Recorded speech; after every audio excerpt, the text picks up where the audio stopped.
तव सुप्रभातम् नित्यं स्मरामि कविनायकमार्तिदूरम्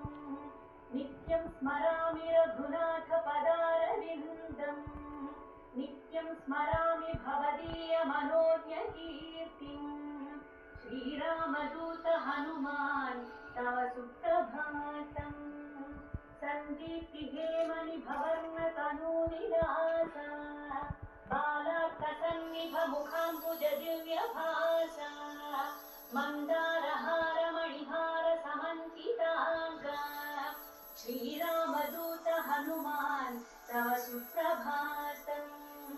श्रीस्पारबिन्दुनिपीडीकृतनीरजाताः तत्तुल्यमानितसुलोचनदृष्टिसौम्याः अस्मिन्नतेन कृपया पवमानसूनु श्री